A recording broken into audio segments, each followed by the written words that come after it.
everybody? We're here at the Rtisan podcast, and today I have another really great guest lined up for you guys. We ran into each other at the Taste of Chicago just a few weeks back. She's a Gary, Indiana native. Now she's down south in Tejas doing her thing, cooking and whatnot. We got my really good friend, Miss Nova Carmichael, from her Instagram page, Loud and Outlandish, food blogger and everything else extraordinaire. And today we're gonna talk about some dating. I'm gonna talk to her about her social media influence, and we're gonna talk about her food blog and how she kind of got into that. Sure. For sure. I bet. So, first thing I want to tackle: what made you become a chef? Okay, so ever since I was little, like I've always cooked. Like I remember getting burned on my stomach making salmon croquettes when I was little as fuck. Like so, Yeah. like I've been like we was making eggs before we could use the microwave. No doubt. So I've been cooking my whole life, and then my mom got me involved in this summer program with this chef who catered everything at her job, and he Right. started a summer program, and it was like chefs in training or whatever, and he really inspired me because I think I was like in the 8th grade, and I enjoyed cooking, and I always said I wanted to open up a restaurant and Right. stuff like that. But he taught us like all of the basics for cooking, taught us about knife skills, taught us how to make little different stuff other than hamburgers and hot dogs and chicken. And then he took us on this elaborate field trip out here to Chicago. We rode the South Shore train. He took us to the Hershey Chocolate Factory. He took us to the Spice House. It was the first time I ever seen just fresh spices. You used to seeing just the powdered garlic. How did it smell then? You remember the smell? To this day, still, it smelled like nutmeg and cinnamon. Yeah, no doubt. Because it was fresh and it was grinding it up in there. And he just took us all around this whole Michigan Avenue area. Right. And we was out here. It was an all-day trip. We got on the train about 6 o'clock. We didn't come back until about 8 o'clock. Nice. So that's when I was like, damn, I really want to do this. And then she got me enrolled in a class at Ivy Tech. And I wasn't even supposed to be in this class because I was too young. But my mom was like, she has experience. Look at her pictures, whatever. So the lady took me in, and they taught me it was pastries 101. So I learned how to do piping, how to design cakes. What is piping? Is that the doing icing? Okay, yeah. Okay, for sure. Not the other piping. But,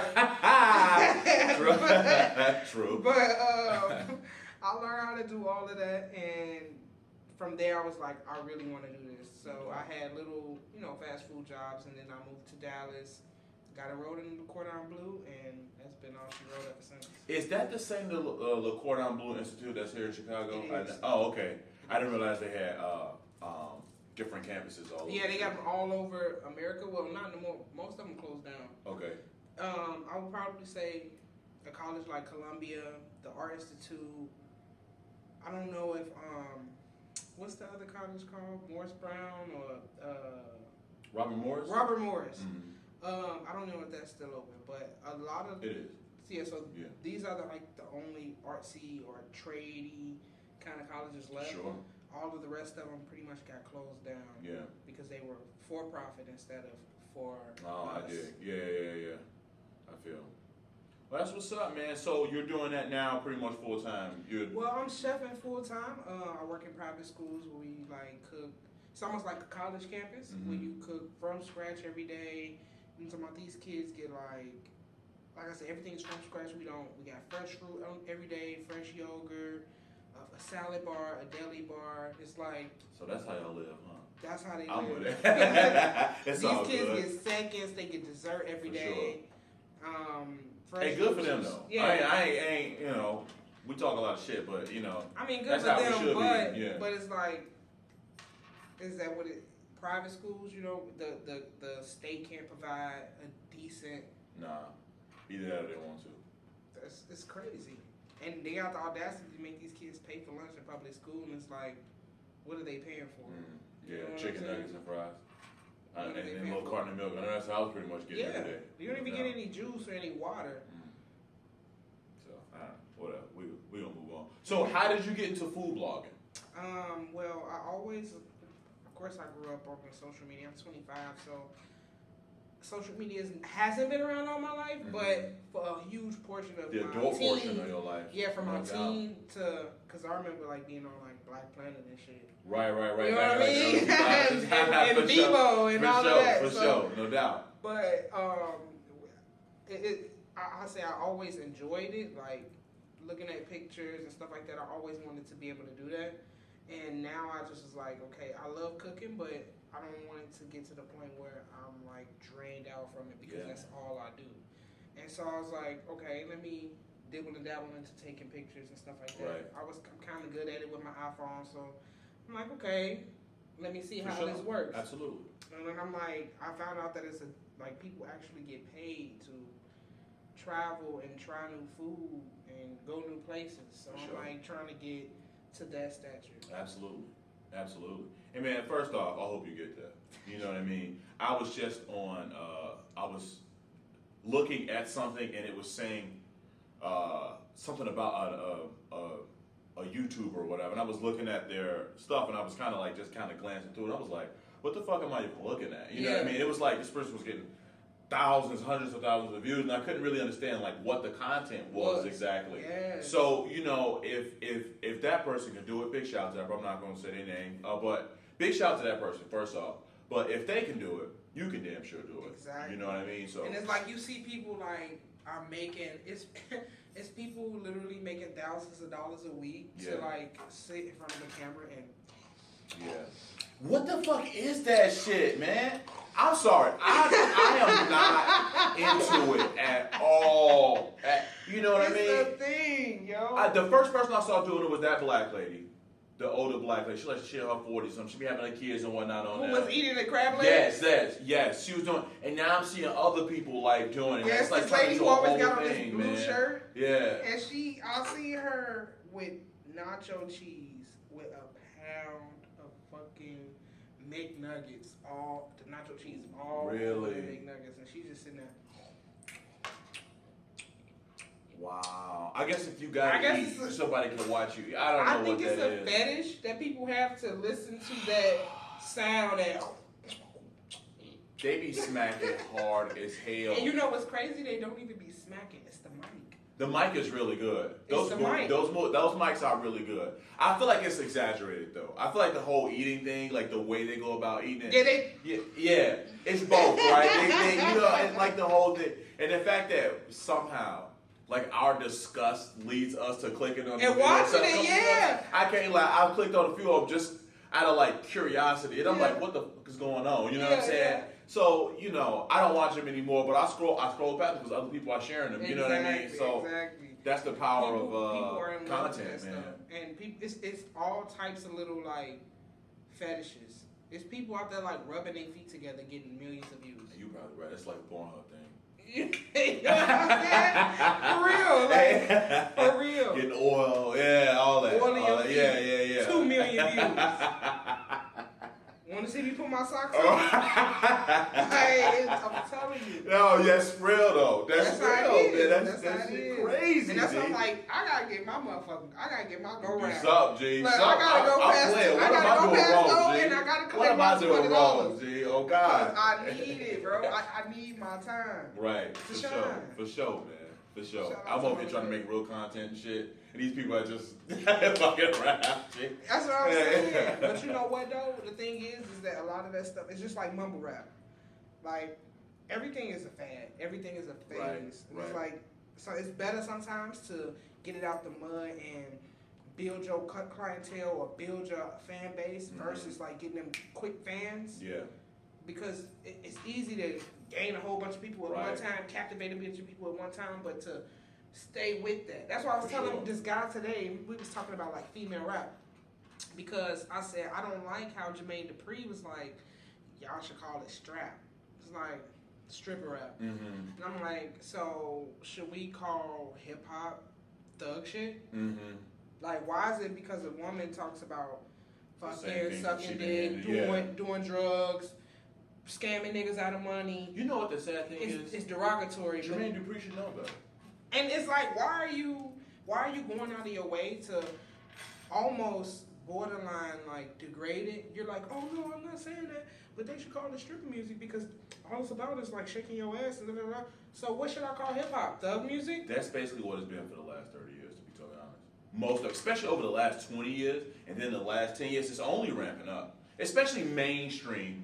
But my problem is it's okay for men to talk about drugs. It never was. To talk about fuck these hoes, Right. fuck these bitches. It's okay for y'all to have it's literally like, if you want to talk about like conscious rappers or whatever, everybody names the same little 4 or 5 or 6 guys. You get what I'm saying? No doubt. But if we're talking about just straight up rap, it's an overwhelming population of the same shit. Right. And nobody has a problem with that. I have a friend, his name is Eric Page. He has a podcast called Reaching Every Artist, and he's a big hip hop head. Okay. And one thing I kind of went on a rant on his podcast, and I told him, I feel like everybody rapping the same 3 verses. You know what I'm saying? And you know what?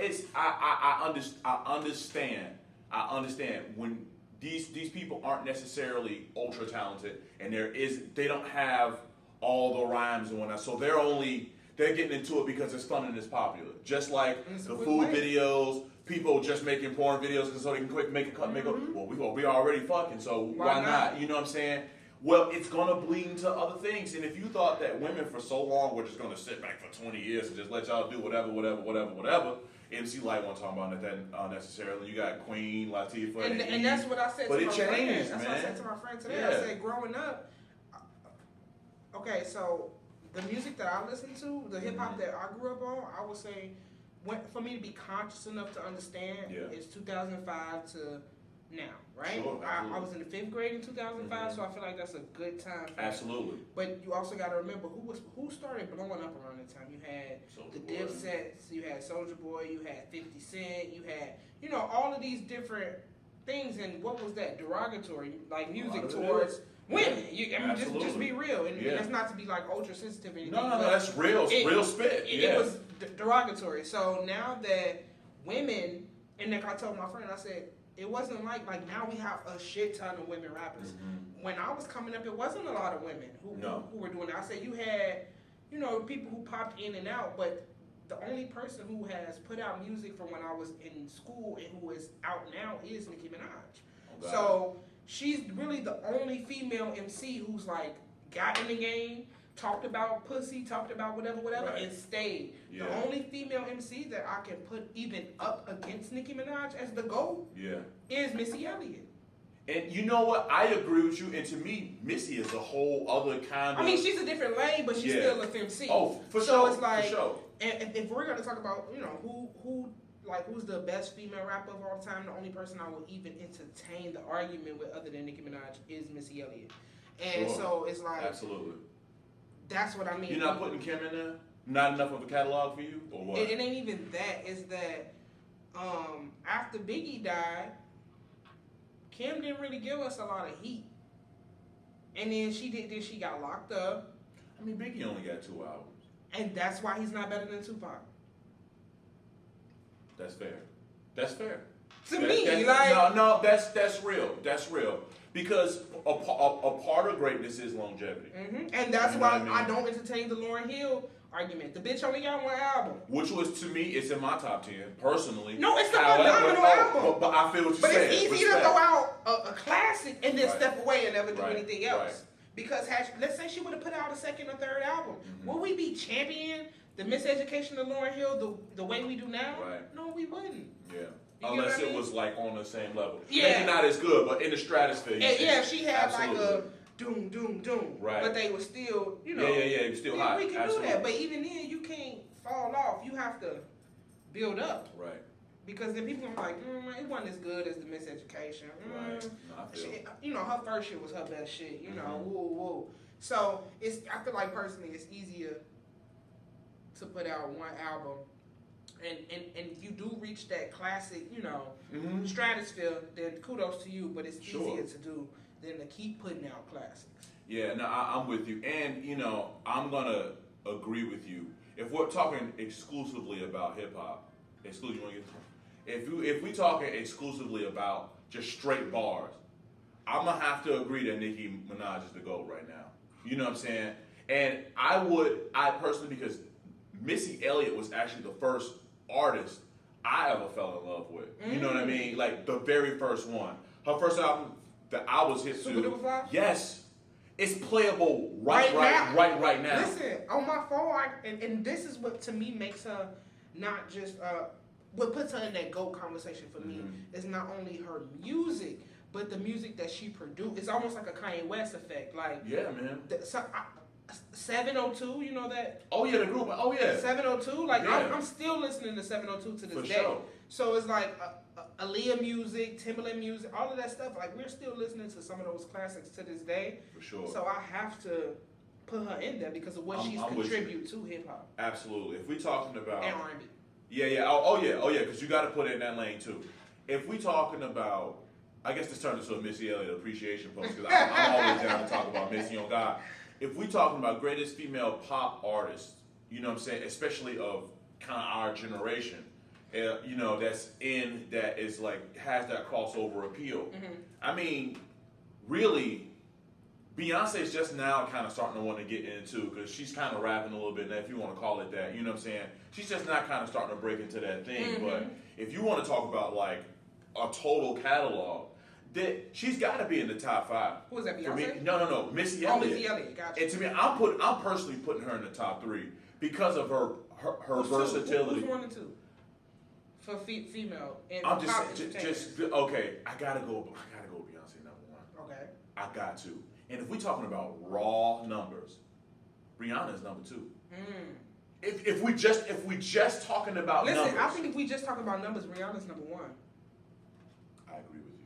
But if we're talking about impact, influence, I can't. I can't. All hail King B. And I'm not a part of the Beehive. You know what I'm saying? But I'm not. You gotta respect greatness. On God, that's exactly what it is. And if we also gotta throw in ability, like Did real you see her Netflix ability. documentary? I did not, yo. I gotta step my game up. I'm gonna just be real. Like, I now see why people paid $5 bands to see Beyonce.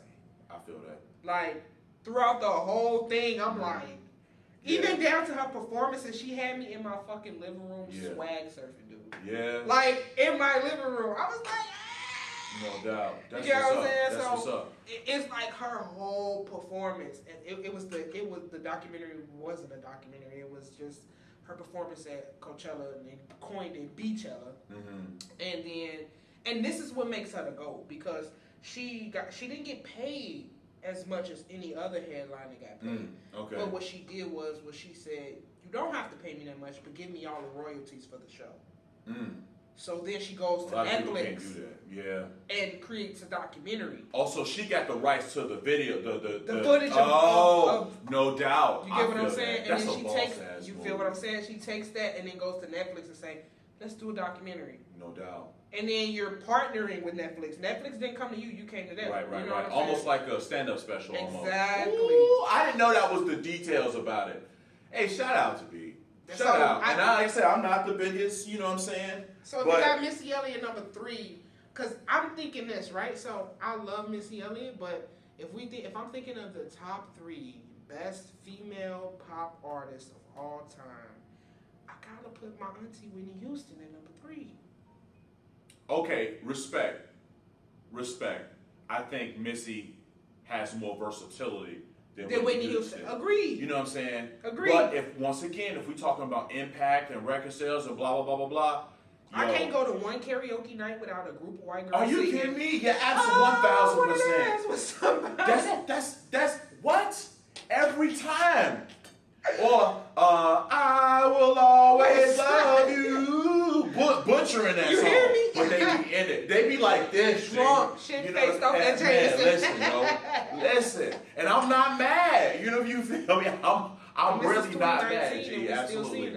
Absolutely. I gotta put also, the reason why I personally wouldn't put her in there with Whitney. I'm gonna get Whitney a hall pass because I'm thinking more or less post 2000. You know what I'm saying? I'm kind of going that generation. You know what I mean? Of our generation. Yeah. Because if we want to talk about the last 50 years, there's some names that we're gonna have to talk about. True. You know but what I'm thinking like it's a lot of people who you got like who were big for their time and who had longevity. But it's like you only get one Beyonce. You only get one Whitney. You only get one Michael. You know, it's not like Chris Brown. We love him and he's huge, but he's not Michael Jackson.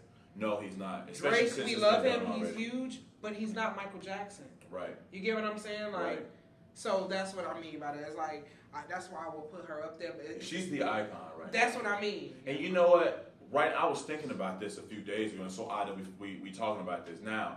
But if we start looking at the greatest musical influences of all time, greatest artists and influence, just the all-encompassing, right? Mm-hmm. You know what I'm saying?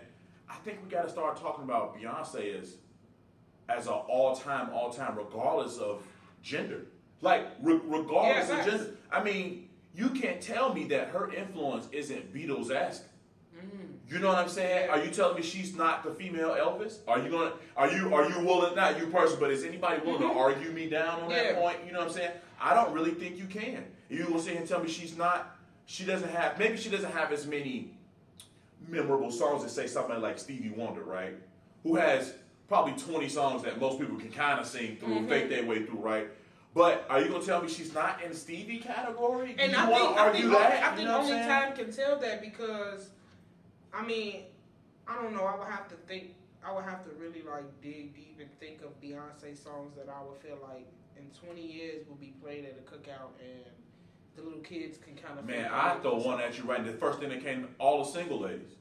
No matter what, that song is gonna play. Upgrade you. That song is gonna play. Yep. And the fact that we can even have this conversation, right, says enough because her status is with it.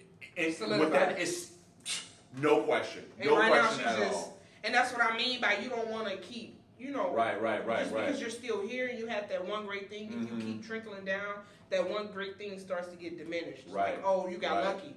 But when you keep going upward, you keep building and building and building. To me, that's what makes you great, and that's the thing about Beyonce. Like, I never was a huge Beyonce fan until recently. She started been grabbing me with like. Just the stuff she do, the stuff she put in her music videos, the little gems that she dropped in her music, and so she's caught my eyes as a black woman, No doubt. So that's why I'm like, I don't know, I would have to put Beyonce at number one as the most. She is Elvis-esque, she is Beatles-esque, she's Beyonce. Like exactly. We don't even need to say nobody else. We don't, and that's why I couldn't, even though record sales may. And even with those guys, it's like what makes Beyonce to me so beautiful is that she's not a created thing. Like you have don't get me wrong, like the Beatles had talent, Elvis Presley didn't, but like the Beatles had talent. But if we being real, like though a lot of those guys were influenced and pushed forward because they were white. We had the Muddy Waters and all of those guys right here in Chicago and right in Gary, Indiana, where they were doing the blues and they were doing jazz and they were doing, rock and roll. Absolutely. Right here in this region.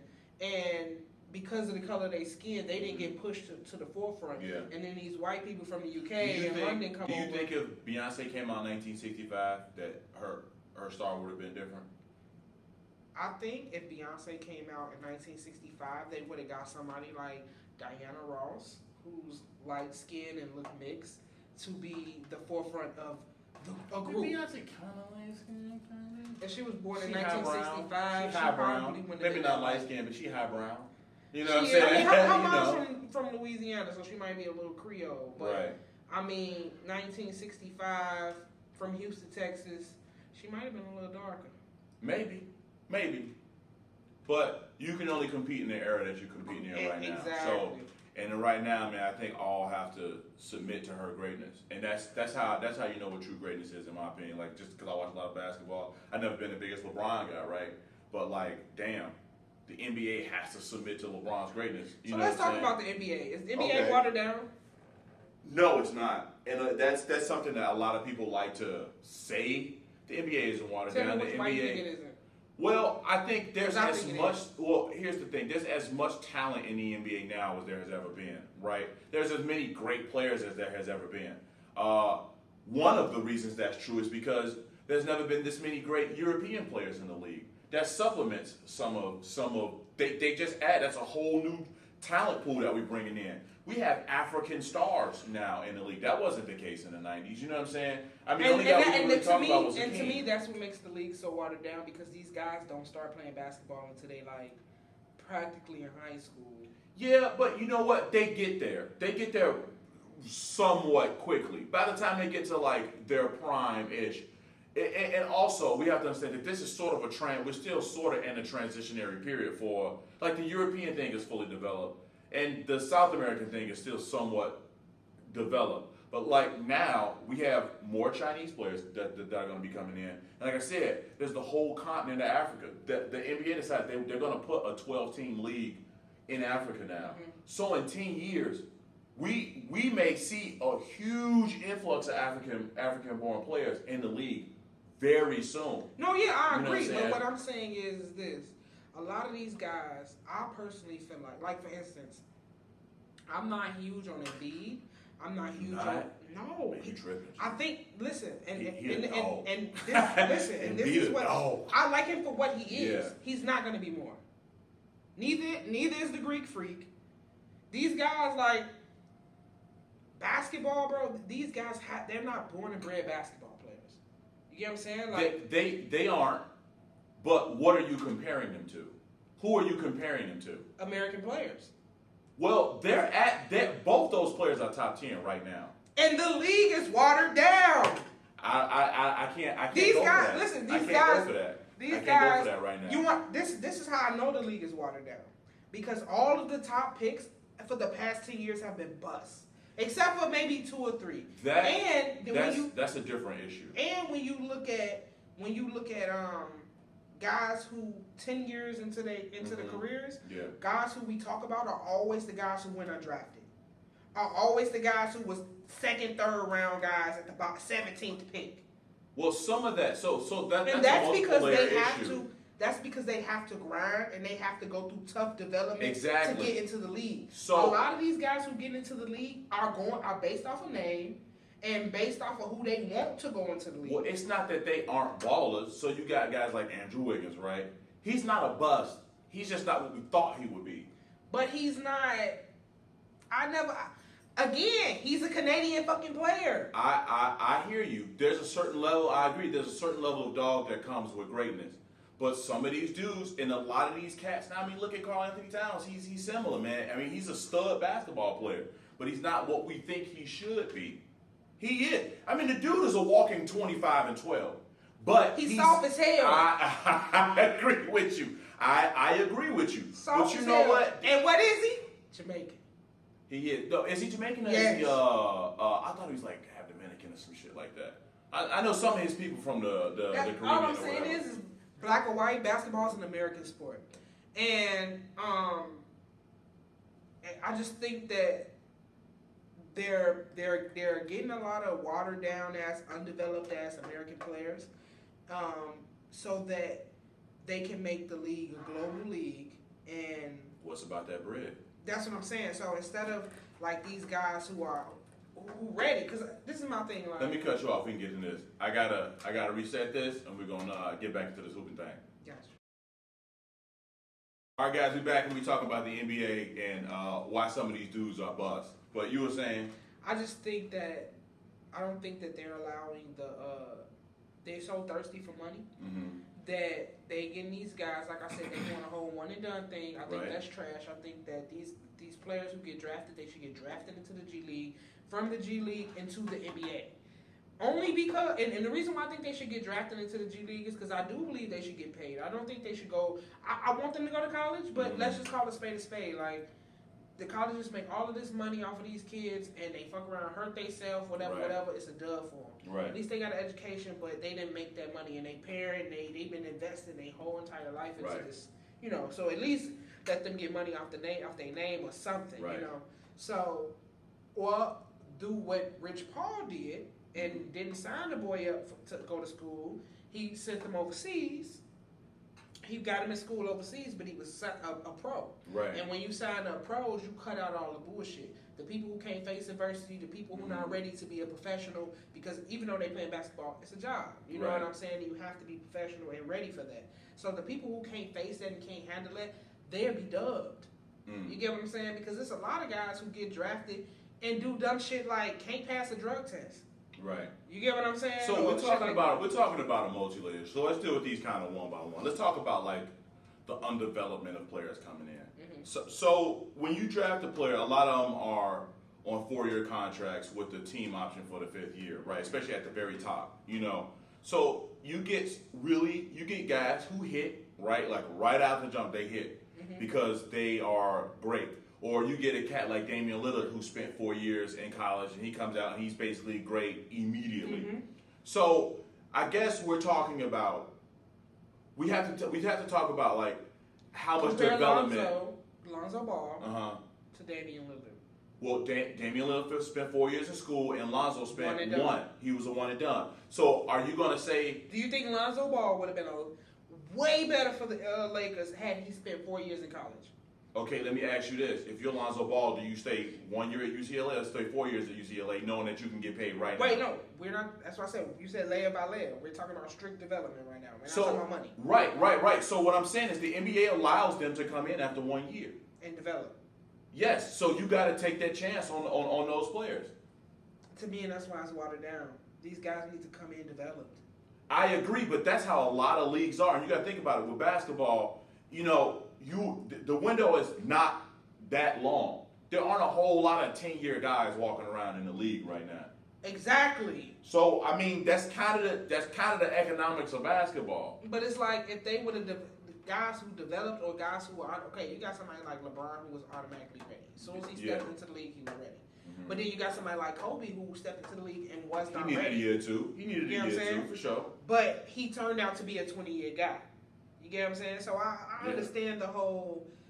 So what would you do differently for the league? What would you do differently? They draft them into the G League. Mm-hmm. After their first year in the G League, they can come out. So you would rather guys go to the G League than go play all the best competition in college? Yes, and the reason why I say is because in the G League, it's a lot of the best competition. It's really good players out there. It's better than college. I don't know. I think it's deeper than college. I think it's deeper than college. These are guys who, So here's the other thing. Are you willing to waste a year of development and contract time with your best players in the G League? Because what baseball does is the clocks are different. So in baseball, once you make it to the major leagues, your major league clock starts running. Mm-hmm. But in the NBA, as soon as you get drafted, that clock starts running day one. So you think about doing like a year, like making them redshirt a year. Yeah. And then they can start like a 4-year, then they start their 4-year contract. Well, I think because this is the thing.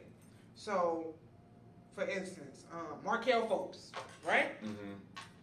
If he went into the G League, I don't think that they should be in the G League for 4 years unless you feel like, okay, it's potential there, but he still needs to grow. Right. You get what I'm saying? You can put him in the G League for that first year, almost like college, one and done. Right. But that's when you're going to find out who's really real and who fake. Well, once you draft them, if you drafting the guys in the top 10 in the lottery, I mean, once they in your program, they in your program. True. So do you want to play against G League players or you want to play against NBA players? No, I think that the G League teams should be drafting them, not the NBA teams. The problem is the G League teams aren't all owned by individual NBA franchise. So every individual NBA team doesn't have a G League team. So some of them share responsibilities for. Yeah. So I'm thinking like, even still, I think they should be drafted by the G League and then drafted into the NBA. Double draft. That's more money for the NBA. Yeah, the Players Association is never going to go for that.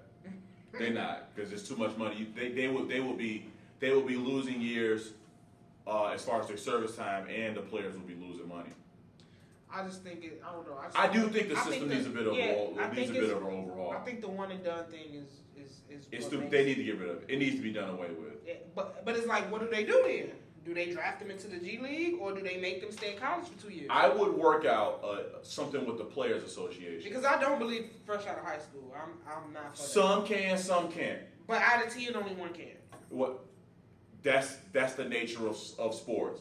And you also, that's the nature of life. You're right.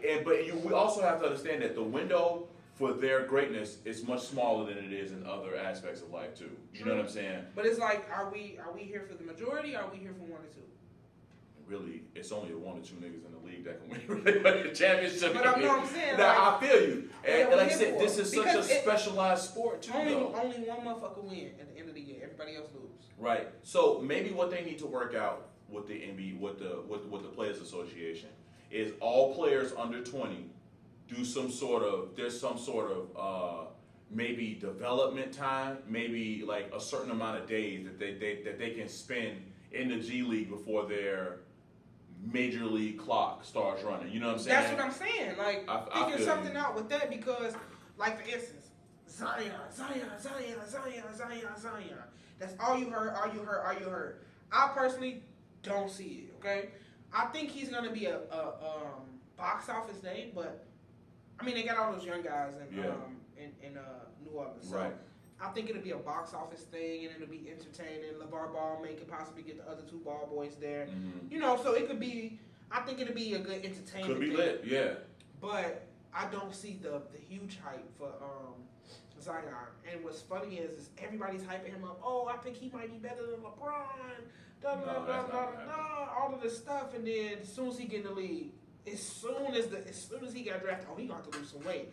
Oh, he must have been on them dumplings and gumbo. Woo. Right. So now it's all of this criticism of what he cannot do. But before he got drafted, y'all hyped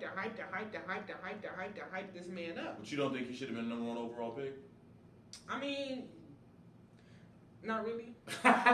So I don't have nobody that I feel like that should have been over him. The only guy you can even talk about is maybe Ja Morant. He's the only other guy that maybe you could have said could have been number one. And the reason why I say that is because it's going to be those top 10 guys probably ain't going to be shit. It's going to be somebody who's like the 17th pick or somebody who went undrafted and tried out and they're going to become somebody. These guys, man, it's like I think they just be having a big name and then let's call a spade a spade. Like, he was dunking all over little white kids. He was dunking on dudes but again, they did not win. That was Coach K's fault. They did not win, and then on top of all of that, it's one and done. Like I told you before, it's easier to go in and make a little splash than to really do something. Look, I agree that his game needs to continue to develop, and everybody else does too. However, I don't think you can take a chance. If I'm a player and I'm coming in, and you understand that it's not the same kind of money though. I mean, think about getting hurt in the NCAA or getting hurt in the G League. That money is way different. True, but I'm saying I'm not risking that. I'd rather go play in China. That's another thing you gotta understand. There are European and Asian competitors out here. No, facts. So if you're telling me, oh man, I'm gonna go make $150,000 in the G League, or gonna make $3 million in Turkey, fresh out of high school, I'm out. That's why I like the idea of fresh out of high school going overseas. I like that. I like that idea too. I like that idea more than I like college and more than I even like the G League situation. I agree. I agree. The fresh out of high school going overseas because, like I said, you're gonna cut out all of the bullshit. The people who are serious, half these motherfuckers ain't left their neighborhood. You know what? I think maybe there's a time coming now where you're gonna have cats who are the number one rated players as sophomores going into their junior year. Like, man, I might as well just go be a pro in Europe because they do that over there. Exactly. I might as well go be a pro in Europe. That's why you got somebody like Luka Doncic who come into the balling league and shit, balling first rookie year because he was a pro. Again, you're nipping out all the bullshit. You're cutting out all the bullshitters and the people who can't make it and who can't handle adversity are going back home. The people who homesick and wanna and miss being on 73rd are going back to fucking 73rd. You get what I'm saying? Honest, if I had a son that was 6'6", I'm 5'8", but if I had a son that was 6'6", and I saw like, oh shit, this dude is, and everybody knew it, I would pull him out of school and at least and check that out and maybe have him educated overseas or something like that. Especially if somebody talking about offering him $1 million or $2 million a year to come over there and ball, and he can be around other professional athletes. USDA. Yo, I would seriously consider that. I would do that. And then, like I said, that gets them NBA ready. Going to college, these kids don't even fucking go to class. Like, I wouldn't be going to class if I knew I was about to get drafted. But that's what I'm saying. They don't even have no real responsibility other than playing basketball. When you get into the league, I mean, Like I said. Well, every school ain't Duke, Kansas, and my cousin went to Shot State. Was never in class, and still got a degree. Oh, all right, Chicago State. Y'all don't notice, my nigga. Y'all don't notice, yeah. So that's what I'm saying. Even these bottom of the barrel schools, their athletes are the ones who keep the lights on. We know this. You're not wrong. So they don't have to put in no real work other than for basketball. Mm-hmm. And if you're not ready, like that's saying that, like, if you're a teacher, right? Yeah. And you know the work, but you coming to work drunk. You can't teach kids drunk. Right. Just because you know 1 + 1 is 2, your ass still in here smell like whiskey. You're not ready. You know what I'm saying? You're not mentally ready for this job. That's what it be with these NBA players. The new draftees, they a lot of them are still kiddie as hell, especially fresh out of high school. 19. Exactly. Yeah, like that's just what it is. But whenever you us as regular people who don't have this huge, calling or not calling, let me not say that. This huge talent or whatever that's available to you immediately. Yeah, they're gonna shoot us off into this stratosphere. Sure. We regular people. When you start working at McDonald's at 17, you start learning some stuff for sure. They don't give a fuck that you 17. They don't. They want you to do your job. Are you here on time? Mm-hmm. Are you doing what you're supposed to do? You get what I'm saying? So if they start going overseas fresh out of high school, it's time out for the bullshit. I'm paying you $4,000 a month. Right. I ain't got time for you to miss practice. I ain't got time for you showing up to games late. Do it again and you're cut. Right. That's real, man. So maybe the whole global thing is going to start changing. I see a lot of stuff changing in the NBA soon. I do think the NBA is going to have to start reworking some things. I think that's going to force the NCAA, because I don't want the NCAA to go away. You know what I'm saying? Maybe in a few years, the days of them all getting the absolute best players are going to be over soon. And that's cool too, because that'll give other cats who aren't on that level yet physically, because I know I didn't really finish developing until I was like 21, 22 still. You know what I'm saying? So you could call me a late bloomer. Not really, but that's just normal male development. You know what I'm saying? Yeah. So, maybe that the NCAA will exist and give an opportunity to cats like Dame Lillard, who can come in there and do 4 years and then go be a lottery pick at 21, 22 when they're more physically ready. Look at D-Wade. Yeah, he spent some time at Marquette, for sure. You know what I'm saying? Yeah, Jimmy Butler, a lot of those dudes. Tim Duncan spent 4 years at Wake Forest. So, that's what I mean. Like, and those guys are household names, and they developed. Yeah. They and that's why I said, like, when we was watching the playoffs, all you hear is Fred VanVleet. He from Rockford. He is. That's right. Fred VanVleet. This nigga went undrafted. He did. And that's all you keep hearing. Oh, he a superstar. Not a superstar. I mean, he a star. He finna be an all-star. Da, da, da, da, da. And it's like, you think about stuff like that, and then you see other guys who were in the top 15. Yeah. Not even on his level. Yeah, you know what? Because skills pay the bills. And he developed this skill set. I'm with you. I'm definitely not arguing the skill development aspect. I think we got to figure out the money. I think we got to figure out the service time thing. I think we got to figure out. I also think that where they're going to be balling at. I feel the same way about rap, right? Football and basketball are two sports that are predominantly black. Mm-hmm. If we start allowing it to be, and I hate to sound like this because I feel the same way about hip hop. If we start allowing it to get away from us too much because it's already away from us. Because we want it to be equal or whatever, we're gonna start losing our golden tickets.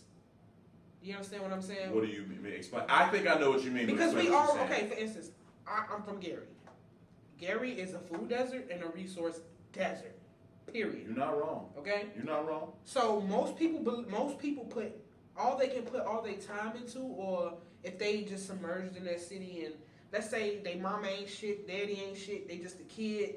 Right. Who's trying to make it out. Right. They're probably going to go towards basketball, football, something like that. Unless they on an academic thing where they're like, I want to be a doctor or a lawyer or something like that. So the opportunity for that kid, because they don't have the resources to put themselves out there on that big stage for somebody to see them. Yeah. If we so busy worried about the next big thing from China or the next big thing from Europe, and they not even nowhere near as good as this little kid from Gary, Indiana, who don't have the same resources. Mm-hmm. He missing out on that golden ticket, and he deserves it. You get what I'm saying? I see what you're saying. I feel the same way about hip hop. I'm not opening doors for all of these white rappers. I don't even listen to rap, but I'm not opening the door for all these white rappers. I don't give a fuck how good they are. This is our culture. And this is our golden ticket. Okay, here's the problem with what you just said. Once the Pandora's box is open, and YouTube is the Pandora's box now. Spotify and Zoom and Apple and man, it's the wild wild west now. Okay. And everybody got a gun. Everybody got a gun now. I went and bought a camera. You got your phone. We doing it now. But it's still gatekeepers into the only gatekeeper is your ability to gain followers. Hold on. You can gain followers and still be a local motherfucker. You sure can. I'm talking about to make it to that big stage. Okay. Okay. How big? We just talked about how big Beyonce is. Right. Lemonade only came out 3 years ago. She put out a country song. They took her song off the country charts, and they told her she could not perform at the CMAs, the Country Music Awards. Okay. Beyonce. Okay.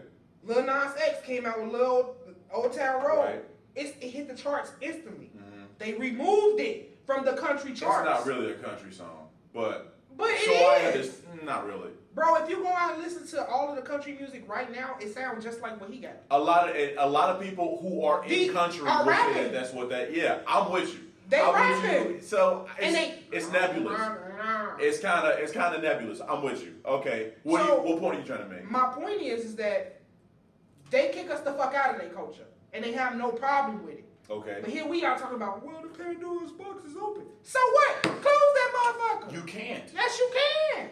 Who owns rap? We do. No, that's not true. We got to continue. Maybe from a cultural standpoint, but from a business standpoint. The Jews own it, but we slowly, you know what I'm saying? But this is what I feel. I feel like black people are the only people trying to participate in equality. We the only people participating in this shit. Ain't nobody else participating in equality but us. That's not 100% true. It's not. I understand what you're saying, and the point you're making is partly correct. So let's do this, right? We're about 12-14% of the population. Okay. So are you suggesting that somehow we close our creative doors off to the world? No. And what are you suggesting? What I'm saying is that we stop. Okay, for instance, Eminem. I don't think he's all that. I never. Stop it right now, G. We only champion Eminem because he's fucking white. Cut it out. Cut it out, bro. We only champion Eminem because he's white, G. Eminem is a fucking dog. Period. In the story. Okay. Period. In the story. Okay. You tripping now. I'm not tripping, G. Yes, you are. You sound like Lord Jamar. I'm not tripping. And Lord Jamar, you tripping, dog. He not tripping. God, he is. Bro, because all the same people that's black, that follow underneath that Eminem umbrella, we do not check for because don't nobody give a fuck about you killing your mama, doing all this other. He's a wordsmith. I will agree with that. He's a phenomenal wordsmith. But as far as hip hop, no. So what we're doing now is we're pretending that there are only a select few lanes that get us to the land of hip hop. And that's just simply not true. What are you saying? I'm confused. So whatever the land of hip hop is, right? Whatever that creative space is, you're saying if I don't sound like A, B, C, and D, or if my content isn't this, then that's not really hip hop. That's not what I'm saying. That's not what I'm saying. What makes hip hop is soul. Period. Because it's people out there rapping that can rap their ass off, but they have no soul. Okay. So they're not hip hop. I feel that way about singers. Okay, I think the culture of hip hop and like what it actually is. It's reality music and it's about soul. But that's not from a maybe at its core, yes. But like what it radiates is more than that. What do you mean? So like let's take like the core of the sun. The core of the sun is different than the outside of it. The core of the earth is different than the outside of it. So what that gravitational pull, the things that it emits, it's greater than than it's inside. So at the core of true hip hop, that is 100% correct. But we can't then say, oh, well, this other stuff that it's touching, that it's affecting, isn't also a part of it. So we have to acknowledge whether we like it or not, we have to acknowledge the fact that Eminem gets to be here simply because it exists. No. I'm not saying that he is. And we can't say he's not hip hop because he's had he is hip hop. Legendary albums. No, he is hip hop. What I'm saying is he ain't the best fucking rapper ever. I'm picking Lil Wayne over Eminem all day, every day. I'm not, but I'm picking Wayne like 40 going north all the time. That's fine. Hell, I don't even like Jay-Z like that, and I'm picking Jay-Z over Eminem like 40 going north. Now you're literally talking about some of the greatest rappers of all time. That's who you're comparing him to. We're not talking about Post Malone, G. And he's another one. Get his ass the fuck up out of here, G. I hate Post Malone. I'm not a fan. Don't get me wrong. I like some of his music. I like some of his music but I'm not championing him as the face of hip hop. Well, black people aren't. It's the music industry because he's sellable. But we have to again. These little kids, everybody know who Elvis is, but don't nobody know about Lil Walter. Don't nobody know about Muddy Waters. Whose fault is that? Ours. Because fuck it, they stole our shit. Let's just go do something else. No, nigga. This our shit. And we gon' put it in your face. So how do you suppose you're ignoring the fact that 66% of the population is of European descent. Okay. And they got money too. And that's cool, but we not here to please them. Okay, well, what do you think is going to happen if our 14% is only supporting our guys and they 66% is supporting their guys? Check this out. They still going to support. You know why? Because they want to be like us. They follow our trends. This is the thing. In the beginning, we don't start out pandering to white people. We only start pandering to them once we get on. They start fucking with, and it's funny because black people spend more money in this country with the small percent that we are. We spend more money in this country than everybody else. Broke as hell, spending way more money. So this whole narrative of that we have to pander to white folks and that we have to recognize they dollar ain't what's keeping the lights on. It's you and ours. Okay, so now you're suggesting that artists should only make music for black folks? No. What I'm saying is that... You're saying that black people shouldn't buy white people music? No, what I'm saying is that I'm not supporting putting white rappers or any rapper that don't come from what we come from at the forefront. You will never hear me if you talk, you ask me right now. Doing that? Hell of them. If you ask one day, walk down Michigan Avenue with your mic and ask somebody who was the top 5 rappers in the game right now. You want me to ask a non-hip hop head who the top 5 rappers are? It ain't just about hip. You just said it's bigger than that, right? Right. So if I ask a regular person who the actual best country artists are right now, they're probably going to give you the names that they know the most. Mm-hmm. That's just kind of the nature of the beast. And so that's what I'm saying. We need to start putting our guys out there. Like, for instance, right? And I can't put all our guys out there because a lot of these motherfuckers ain't talking about shit. But it's a lot of them that are. Then those are people we gotta support. That's all I'm saying. I'm not saying you can't support Post Malone because again, like I said, I was singing White Iverson. I downloaded that song on my phone. Mm-hmm. But I'm like, hey, this nigga fake as fuck. This nigga, I live in Dallas. So is Rick Ross. He is, but at the end of the day, I'd rather support Rick Ross than I'm supporting Post Malone because Rick Ross is from Dade County, Miami. I'm positive that he hired other people from Dade County, Miami, and I'm positive that tax money is going back into that city. Where it's a lot of black people. Maybe. Look, I'm with you. I'm always support my own, but we got to stop pretending like these people are gonna stop doing whatever it is that they do. No, they not. But I'm saying we gotta keep that same energy that they keep for us. I'm not. Okay, I feel what you're saying. I feel what you're saying. That's my whole argument. Again, Beyonce, being the powerhouse that she is, they kicked her ass off the country music charts. Mm-hmm. They told her she had a date to perform on the Country Music Awards. Mm-hmm. No, ma'am. Her name was pulled from the marquee. Beyonce. Right. You get what I'm saying? I can use the Lil Nas X thing, but still, Beyonce. So you're saying at the BET Awards, at the Soul Train Awards, we need to keep starting. Image Awards, hey, if you don't look like this, then you out. No, I'm not saying that. What I'm saying is we need to champion our people first. Uh-huh. And then y'all can have the little seconds. And I mean that. I feel like we need to champion ours first. We the only people playing fair. We the only people participating in equality. Don't get me wrong, you got certain, people of those other communities who say, you know what, that's not right, and they call out their white privilege or they call out whatever. But if we being real, the majority of these motherfuckers, they not gonna say nothing, they not gonna stand up for us. You know what I mean? They just sit back and be quiet. You know what? So I feel like we need to keep that same energy, because if we don't protect our shit, ain't nobody else gonna protect it. And that's with everything. I do agree we gotta protect our shit. I do agree with you on that 1,000%. It's just how we go about doing that is gonna have. I'm not sure. I'm not exactly sure how we're gonna go about doing that. Because things are almost too complicated. It's taboo. Everybody's intertwined with everybody.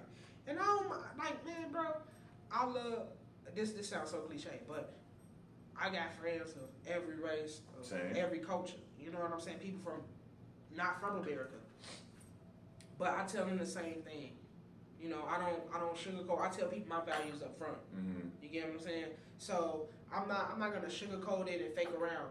Y'all, if it was me and you Mexican, I'm black, and some shit went down. Mm-hmm. You get what I'm saying? Mm-hmm. We could just be like, cordial friends. Right. But when some shit hit the fan, I see you stand with your people. Oh, facts. You know what I'm saying? Facts. Fuck us being friends. Mm-hmm. But a black person to be like, man, I know him. Mm-hmm. Oh,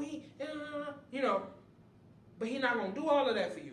So I think I think what we're talking about is hip hop is a microcosm of a greater issue that you really see and play out in society. I think it's with everything. That's what I'm saying. The hip hop rap issue is a small piece. Under the umbrella. Yeah. It's just yeah. one of the things, along with the sports and all those other things. It's like, as soon as we grab something and we make it ours, mm-hmm. and we start to benefit from it, here come everybody else trying to infiltrate it. That's the box, man. This happened, this exact same thing, and we're gonna wrap this up because we gotta take one more break, and then we get into your relationships and whatnot, because I think that's gonna be interesting.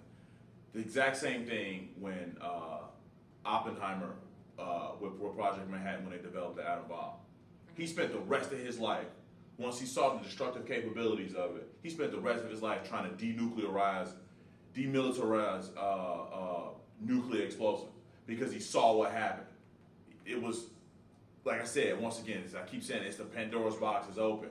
I think in today's society, once you put something out, you can't control what somebody else do with it. No, I agree, especially with the internet. Everybody anybody can go buy a microphone or a camera or a computer. Anybody can become pretty much anything they want to be.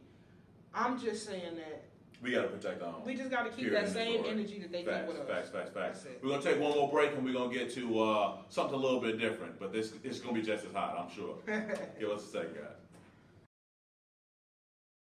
All right, guys, we're back. We're here at the Rtisan podcast, and we got something you wanted to talk about earlier about the dynamics of black women and black men dating. I just had a conversation about this yesterday with a black girl who I respect, very intelligent, and we definitely had some interesting opinions on it.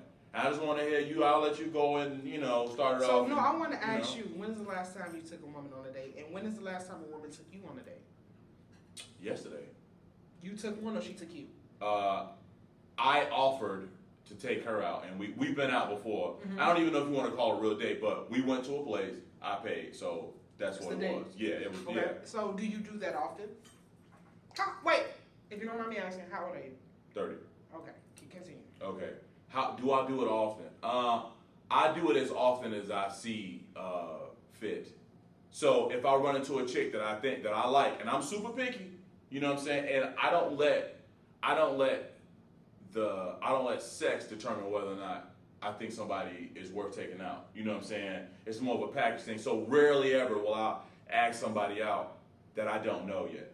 I haven't met a couple times. You know what I'm saying? So whenever you meet a girl, let's say I'm not gonna say you met her out because in this generation, like honestly, I rarely ever I get approached by old men, but I do not get approached by men my age. Me and my like for instance, if me and you was in this library together, like it always happens like this. A guy will be like let's say I'm looking for a book and he's looking for a book and we're in the same aisle. We'll give each other eye contact, and I'm the type of person like if I feel you staring at me, I'm gonna just keep looking at you until you look away. Yeah. You get what I'm saying? Yeah, so no, I feel you. We make eye contact, and then we both like look away. We make eye contact again. We both look away. You know, you don't say nothing, nothing like that. I'm already kind of aggressive, so I don't like to approach men because I don't want them to be intimidated by me. So, I just would rather a guy approach me, but he won't do that. He will find me on Facebook or some dating site or something like that where it says that I'm nearby and like click on me and like, hey, I think I just saw you in the library. No, you seen me, nigga. So why you didn't speak? Right. You know what I'm saying? Like, so let's say you met a girl on a dating app. Okay. Y'all talk for about 2 days. On that back and forth, and you say, hey, just shoot me a call or a text. Yeah. At what point do you go out on a date with her? So let me just say, I don't really like dating apps personally. Okay. I'm not really a fan because I think a lot of it is just disingenuous. You know what I'm saying? I agree. The only thing that I really find to be genuine is when you straight up be like, man, look, I just want to mess around. Woo. Them are some of the only honest interactions that I see really happening. Now, I do find that older people will get on those apps and actually be loved. Yes, because they've worked through all the goofy quirkiness of being a young person trying to date. And that shit doesn't really stop at 30 either. You know what I'm saying? Motherfuckers still goofy as hell. You know what I'm saying? You talking about it, so I know you feeling it too. And I think it's gonna keep being confusing the more disengaged we become with each other as human beings through the like the lens of social media, like the glass on our phone. You know what I mean? But when do I ask? Man, once again, I don't know if I'm the best person to ask because I'm ultra picky. You know what I'm saying? Because my mom had me when she was older. So I was only raised by a mature woman. And all my aunties were older too. So me interacting with young girls early on in my life was a problem because I'm like, man, you are not like my mom. You know what I'm saying? I like, mom, with all due respect, my mom has been a classy bitch my whole life. You know what I'm saying? I don't know what she was like at 19. You feel what I'm saying? But like at 34 when she had me, she was already put together. You know what I'm saying? So, but to just try to deal with this issue, if fair or not, if you use too many, not ghetto fabulous words, because the culture, what the things we say in the culture, I do. And that's another thing I want to get into, but keep going. Okay, if I notice you saying too many things, and because I'm gonna ask you a lot of questions, and I find that women like to talk a lot, so I usually will be trying to listen. You know what I'm saying? Have it is, and interacting on the phone is so bogus. But if there are certain cues that I find to be acceptable, you know what I'm saying, like social cues, then I'll ask you out because there's only so much we can get to know over the internet. Okay, so this is my thing. This is what I experience a lot. Guys, Guys, also, you're a female, so your experience with people sliding in your DMs totally different than mine. Yeah, so, and then I'm not like a girl who's like, got my ass all out on social media, whatever. So, guys say that y'all need to keep y'all clothes on, all y'all women some hoes, woo, but call a spade, can be the first bitches they trying to holler at. So, because they seem easy, that's why. Exactly, but it don't matter. You ain't going after the girl that seem hard to get. You going after the girl that's easy. So you saying that you want that women need to be this way, that way, but in reality, you're not going after any women like that. You're only going after the bitches that's easy, or that you believe easy. Because a lot of girls, just because they post their body, don't mean you can fuck. That is true too. You know what I'm saying? That's real. That's real. So, a lot of guys, what they do is they say, let's chill. Okay, for sure. That's a real thing. And then when you say, no, we can go meet up somewhere. Right. Here, we can go. Oh, a nigga gotta spend money just to get to know you. So what is your perspective on that? So check this out. A lot of times now, I will not do expensive first dates. I don't think you should. Gee, see, first off, you got common sense. So that's the first problem. Second, I had a girl who I work with tell me, oh man, because I suggested I was at work and I was at the front desk and she was at the front desk, and a member who we know very well, we were talking about this place called Five Loaves on the south side. It's a black-owned little spot. We're talking about how cozy it is, and you can get a lot. It's a breakfast spot. You get a lot of food for not a lot of money. And we were talking about how it's a great, man, you want to get to know somebody, it's super intimate, that's the kind of place you go. And the girl, you know what I'm saying, God bless her heart, is the most atypical, basic bitch Southside girl you ever want to meet, okay? I love her to death, but that's just what she is. Mm-hmm. She's the pumpkin spice equivalent of whatever that would be for a black girl, all right? So she was like, oh, if a guy took me out and I saw where we went, I would think, oh man, this is what you think of me? You only spending this little bit of money, blah, blah, blah, blah. And I tend to go after more like smarter girls or whatever, but girls who are a little bit more mature than that, you know, but she's not the first person I've ever heard say that. Yeah. You know what I mean? I've heard men say, if a nigga take you to Applebee's, he don't care about you. I'm just trying to get to know you. Or you might not even be worth a $60 meal. Honestly, I don't think that type of money comes into play until y'all are like y'all damn it together. I don't think there's nothing wrong with a quick, you know. This guy, me and him we used to take each other out. Mm-hmm. And I've never spent more than $35 on a date for both of us. For sure. You get what I'm saying? Sure. Granted, he didn't drink. Okay, I don't drink either. So, but I do. Mm-hmm. So, like, for instance, he had never been to a fucking buffet. He from overseas. He had never been to a buffet. Okay. So I said, I'm going to take you to a buffet. That's what's up. $15, right? The funniest thing ever, this dude comes back with a plate of food this high. I said, you do know you can go back, right? Listen, that's the first mistake everybody makes. That's a real thing. I said, you do know you can go. He said, I can keep going back? Yeah, yes, bro. It's a buffet. Yeah, like. yeah. So we went there a couple more times because he enjoyed that. Mm-hmm. But I also took him to Olive Garden. Okay. All right. And it was, again, $35 because I got 2 drinks. Mm-hmm. But they had a buy one, take one home. $12.99.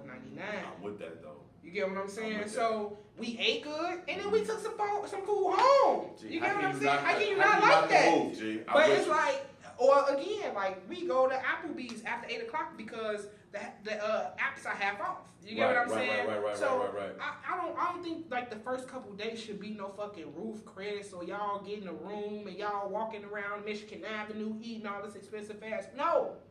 I don't think it should be like that. Don't get me wrong. Now, if y'all decide to come down ride the train down here to Michigan, get some shaved ice or some ice cream, and go over there to the Millennium Park. Right, because you was going to be out there anyway. Hey, you want to come through? I'm going to be at XYZ, you know what I'm saying? I think that's a nice date or whatever. I don't think the first date should be really, really expensive.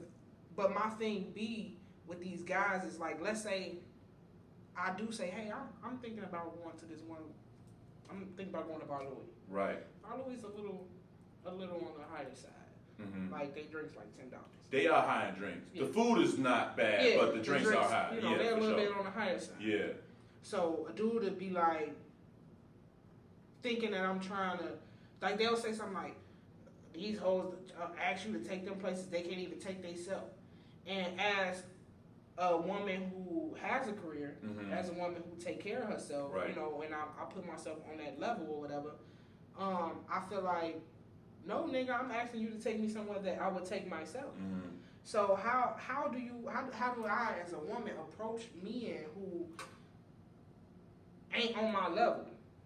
You know what? That's an interesting thing because do I look down at him, or do I just say, you know what, we not equally yoked, so I don't want to talk to you? Well, how about this? Sometimes, because we all get to like our stations in life at different times, and a lot of times you deal with people based on like either what they are or what you know that they could be. Because some people are climbing the ladder, and let's be honest, some careers allow you to jump into 60, 70, 80,000 immediately. Yeah. You know, if I want to be a computer programmer, that money, that's coming out of college, that's great money right out the gate. Or if I'm in a sales job, I could be making a lot of money. But some careers require you to stay in school a lot longer than some other ones. Some of them require you to work your way up the ladder till I get to that point. What do you think the success level, the ratio for black women and men are? You know what? Right now, I think it's very distorted. I think there are a lot more black women with careers than black men with careers. I think that is changing because I think a lot of younger black dudes are becoming entrepreneurs. Like my brother's generation. They become entrepreneurs early. The 17 to 22, they're doing a lot better. But I'm 25. That 25 to 35. You know what I'm saying? It's interesting. It's an interesting because I'm right in that space. And I think the world kind of changed around us real quick. You know what I'm saying? And cats kind of had to realize, like, no, you kind of got to, like, honestly, I have a nice looking resume, but I won't get hired at certain places for whatever reason. I don't even want to get into that right now. You know what I'm saying? And I find that in general, a lot of places will hire a black woman that's just saying, I'm talking, just to say we equal, you know what I'm saying? Will hire a black woman before they will hire me. For whatever, maybe it's a power dynamics issue, and that's fine. But I do think there are more black women in our age range that are into their career more securely than there are black men. And I think that a lot of men don't like dealing with women who make more money than them. You know what I'm saying? I understand why that is. I think that's something that we as people need to learn to work through. You know what I'm saying? But honestly, I think we should look more at compatibility necessarily from an emotional and mental standpoint before we start looking at maybe money. I think the two biggest things I think the three biggest things with relationships is sex, money, and communication. Right? 100%. So with emotions and all of those things being involved with communication, I think that it will be hard not to, whenever you talk about compatibility, like what do you do for a living? What do you, not necessarily how much do you make, but like what do you see yourself living as? Do you see yourself like, you know, on the south side for the rest of your life? Do you see yourself moving out of Chicago? Do you see yourself moving out of Gary? Do you ever leave Gary? Do you ever leave Chicago? You know what I mean? Like, and that comes along. I mean, that comes with that success level. Yeah. You know what I'm saying? So it's guys that I've met who are super duper cool, but they lazy as fuck, and they've been living with their mama, and they gonna continue to live with their fucking mama. And it's like, do I invest all of my time into trying to build you up to be this man that I want you to be, or do I wait for you to want that for yourself? No, you can't do that. Now, if you find a guy that's grinding his way to the top, that's different. That's totally different. That's on my credit Scott King shit. On God, it's you like, know what I'm saying? This nigga about to be phenomenal, G. I mean, yeah. But he ain't. You know what I'm saying? Yeah, he look dirty because he's in the coal mines. You know what I'm saying? Putting in that work. That's totally different. But if you got a guy, he's just like super talented and good looking, whatever, funny as hell. You can bring him around. Man, this nigga cool around my friends. My friends really like him. But he a couch potato. You know what I'm saying? It's like, man, you never gonna make more than $45,000 a year because you never gonna work for more than $45,000 a year. You know, and that's a respectable amount of money. No, I don't want to knock it. You know what I'm saying? But still, is that because like, have you ever seen the show Insecure? Do you watch TV at all? I watch cartoons. I don't watch a lot of TV. So it's a black TV show on HBO called Insecure. Shorty with the short hair, right? Yep, Issa Rae. Yeah. So her boyfriend Lawrence, they've been together for 6 years. After the first year of the relationship, he lost his job. He had a really good job. He was doing the computer shit, like you said. He had a really good job, so he was getting unemployment for the 5 years that they've been, the 6 years they've been together. Damn. 5 that he's been unemployed. Okay. So his excuse for not getting another job is that he wants to develop an app, right? Okay. Which is cool. But he's comfortable. I felt like he got comfortable with getting an unemployment check, his girl going to work, he covering his half of the bills, but she pretty much foot everything else. Right. And then it got to a point where it's like, she come home on her birthday, and he like, oh, babe, I bombed this interview. I'm not really feeling dinner. Can we just like Redbox and chill? On her birthday. And so then that's when she started texting another nigga. But she was faithful all the way up until that point. Right. So at what point does it, because I keep seeing this whole conversation. I haven't watched the movie Acrimony either. But I keep seeing a conversation about the movie. The guy was not working. When they first met, he had something, but he stopped working. They've been together 5, 6 years. 5, 6 years he haven't been working. they were married, so they probably was together longer than that. So let's say they was together for 20 years. 10 out of the 20, he ain't been working. Right. He been collecting unemployment checks, saying, I'm going to get this together, I'm going to get that together, da-da-da-da-da-da. As soon as the woman leave, now he on his shit. And everybody say, she should have motivated him. Nah. She should have stuck around with him and got his shit. You know what I mean? That's tough. So it's like, what is the fine line as a woman that you straddle? You know what? That's interesting because this gonna sound crazy, but on some level, like all men have to find ways to challenge themselves. You know what I'm saying? Because it's kind of in our nature to like loaf. You know what I mean? I don't really know what that is. You know, like I think a lot of men get paralyzed by their long-term view. You know what I'm saying? Because men just like, oh man, I'm looking 20 years down the road. And sometimes you're like, okay, this is a 20-year plan. And you're not really doing a 2-year, 4-year, 6-year, 8-year. And I find that women tend to be more successful, especially in long-term, short-term things than men are. Because it's like, I'm projecting this out for 20 years. Mm-hmm. You know what I mean? It's like, but, you know, if we take this by 2-year segments, nigga, that's 10 segments of 2 years. You know what I'm saying? So I see that happen with a lot of guys. And I see a lot of guys like myself because it's so easy to get discouraged, you know what I'm saying? Because once again, I cannot tell you how many times I've been turned down for jobs, you know? But you know something that nobody talks about?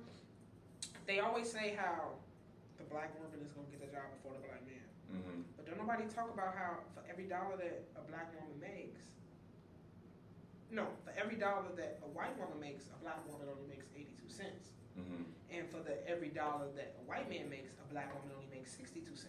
Okay. So, and the black man is the same ratio as us. Mm-hmm. Okay? And nobody talks about the harassment that we endure in jobs from white people. Nobody talks about how a black man can be in a job and he can tell them white motherfuckers, suck my dick. Mm. I ain't doing that shit. And they ask, Jamal, mm-hmm. it's out of our hands. Yeah.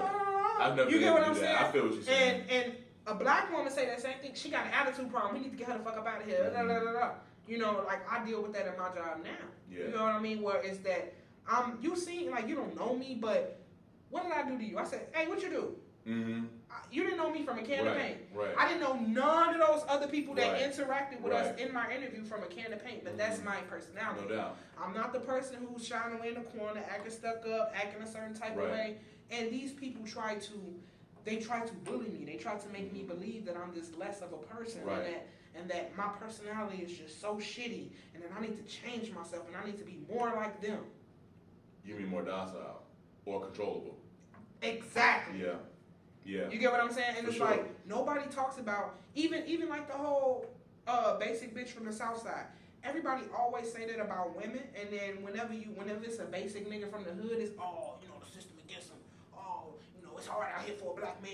Ooh, but don't nobody talk about the things that black women go through. Mm-hmm. You get what I'm saying? Like most of us grew up in single parent households. 9 times out of 10, the mama babied the son. She babied her daughter. Mm-hmm. That's why black women have a higher success rate than black men. Right. You get what I'm saying? Even down to like my cousins and stuff. I see even down to my little brother. Like I was telling him the other day. My mama called his name 5-6 times to do one thing. Right. With me and my sister, she was kicking our fucking door down. Mm-hmm. Get up and do what I said do, and I'm not telling you again. Right. I had that from a lot of females. And the work thing that you just talked about, literally the conversation I had yesterday, she was literally talking about that. She was like, man, it was a problem. And it was a sales job that she was in. And I don't know if you ever dealt with people in sales. Mm-hmm. It's like the most fake alpha male environment ever. Mm-hmm. And it's not really that great of an environment for women, a black woman. So no, I feel what you're saying. And I think some of that... We can't even defend ourselves because as soon as we do, we're the angry black woman, we're the combative black woman. And you don't want to be that. And this dude literally told me, he says, you need to instead of taking initiative to eat, you should take the initiative to do your job. I said, what you just said don't make no sense. You need to stop being combative and listen.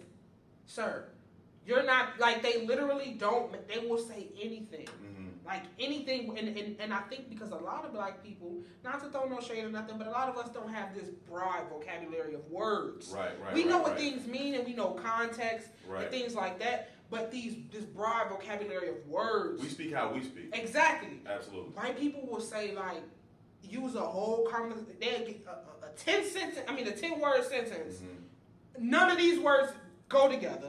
They don't fit in this sentence because they're big and they feel like they mean something. Right. We get intimidated. No, bitch, I know what the fuck you said and it don't make no sense. Right.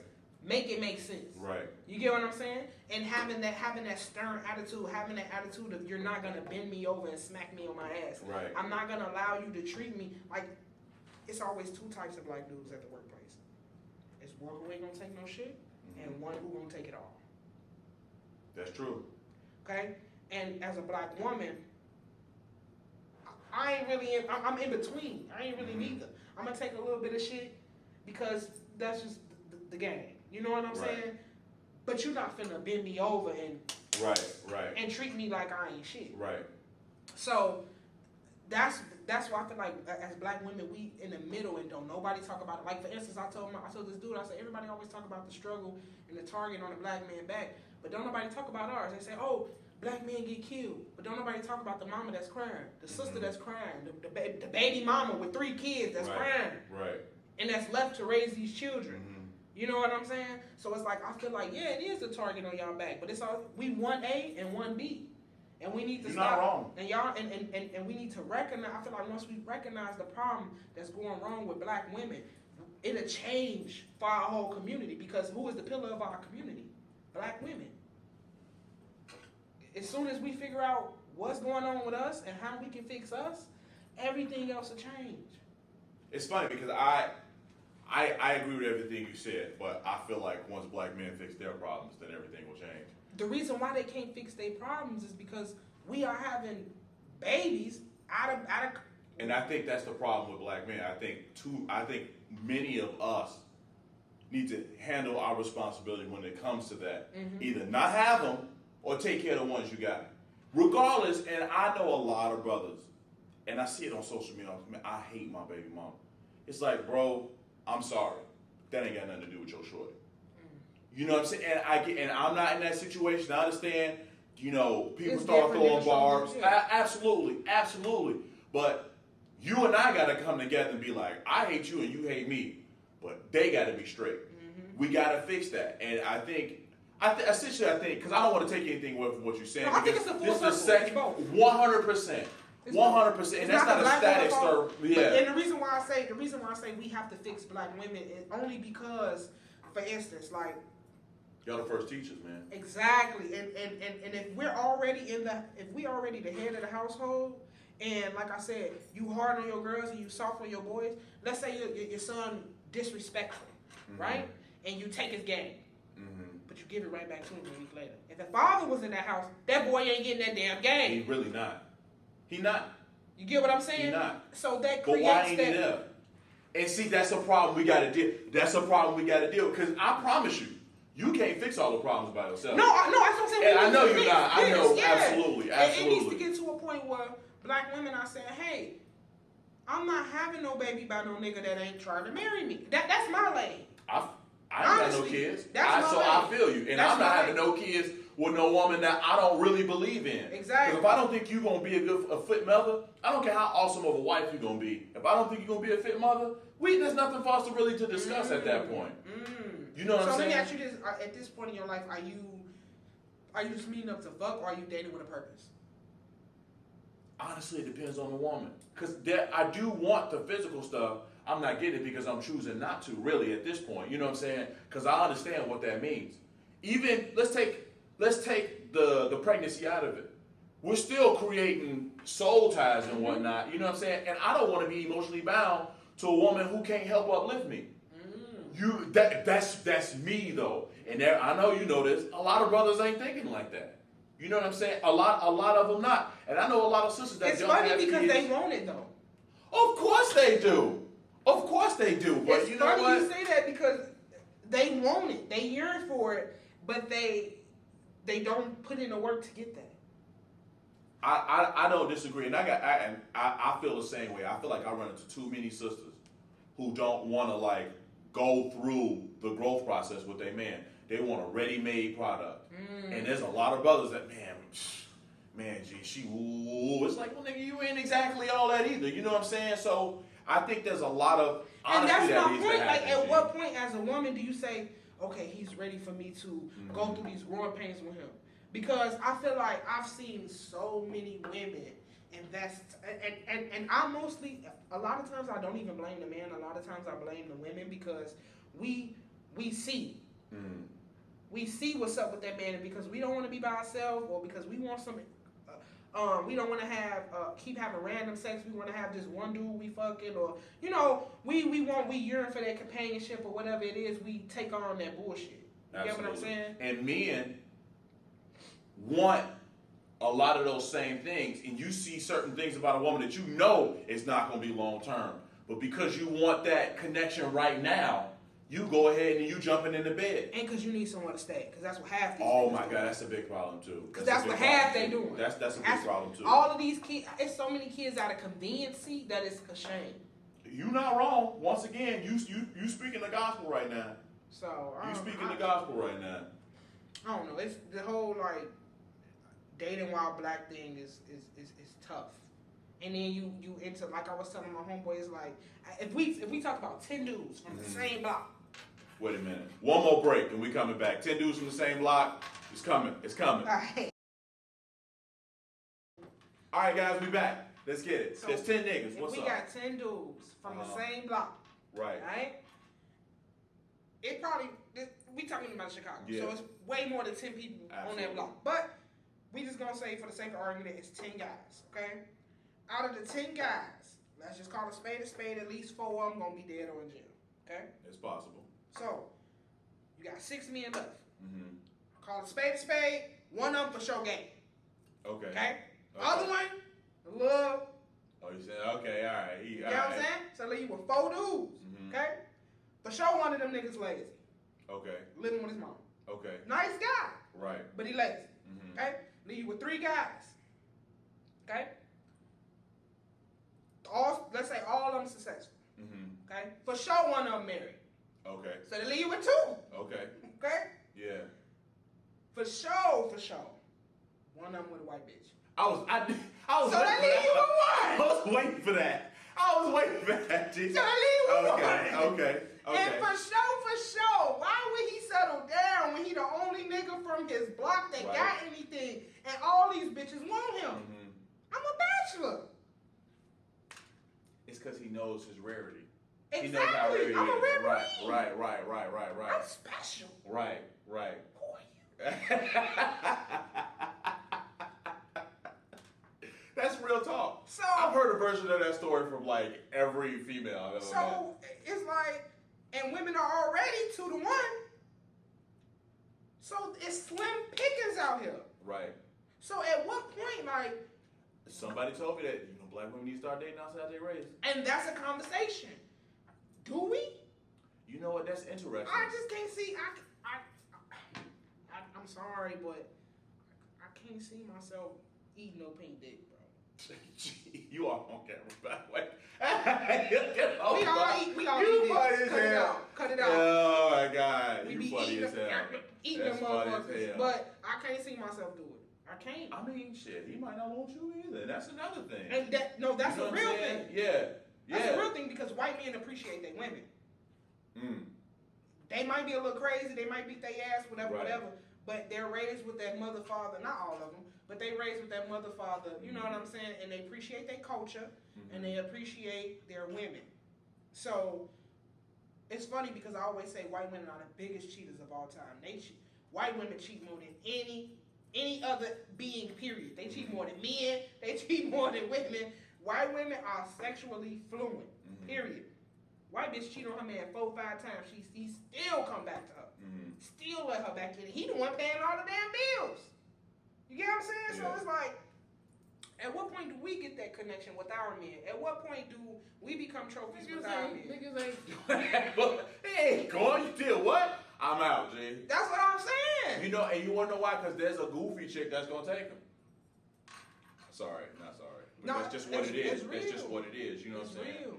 You know what though? I'm gonna be. I think a lot of our problems as a community of people, and I don't like having this conversation without being in a room full of black folks, because I think this conversation is so nuanced. It's, you know what I'm saying? Because we are all similar, but we are not the same. At all. You know what I mean? Desegregation killed us. But anyway, keep going. I don't agree with that necessarily either. I hear that from a lot of people, especially black people from the South. They think that. I don't necessarily. Once again, okay, I'm gonna go back to what we're talking about. That's also a nuanced conversation. And the next time you up here, we should talk about that. 1,000%. So, I think a lot of the things that made the black community strong, and I know some people feel kind of, and I have my own opinions about this. One of the ties that bound the black community together was the fact that it was more overt, you against us, and the black church was a stabilizing force within the black community. I agree. It was, and say what you want to say about not believing in God, fine. Mm-hmm. Say what you ever want to. Oh, they be in there talking shit too. Everywhere you go, niggas gonna be talking shit. So don't tell me there's a place you can go where people ain't gonna do that. Yeah. Okay? Or they'll be like, oh man, the white man gave you that religion. Okay, fine. Tell me where you can go right now and find a place where we can go and interact with each other with all our cultural nuances, and we can be honest and have our kids growing up together, that's a really knowing each other. Because men have always been men, right? But black men, I feel like back in the day, were a lot more respectful. Maybe because they had the two-parent household, and we were more. And then up until the early 70s, the most two-parent households in America were the blacks. So, you know, I do think that church, because I remember one day I said, man, why niggas don't sing? Niggas don't sing in the rain no more? Like, what happened to that? You know what I'm saying? And a man said, that's because don't nobody go to church no more. And I thought about that, and I say, maybe that's why they were so respectful and had, like I said, men have always been men. That's not to say they didn't cheat 1,000%. Or beat or whatever. Because they was doing that then too. Yeah, but it was a different outlook on it. Like, from a bird's eye view, it was more, I think it's better to be like a gentleman fuckboy than just the outright disrespectful. Right. Being fugitive and shit. Yeah, like if he opened up the door for me, but like if he opened up the door and pumped the gas and paid for the food, but I found out like he was still fucking other girls, like I'm not necessarily tripping. Right. Like, you know I feel you. At least he wiped his feet at the door. Right. So that's how I'm looking at it. That was a really good perspective. Well, and you know what? Once again, I'm not going to sit here and say for the sake of this argument, because we don't have enough time to get into those things, that we got to run back to the, and bar ourselves in the door to church, which on some level I do kind of sort of think that might be helpful. You know what I mean? I think like my man Sharif did, he said on Minister Society, if Allah can make him a better man than Jesus can, then I'm all for it. And I feel like that about any religion or any.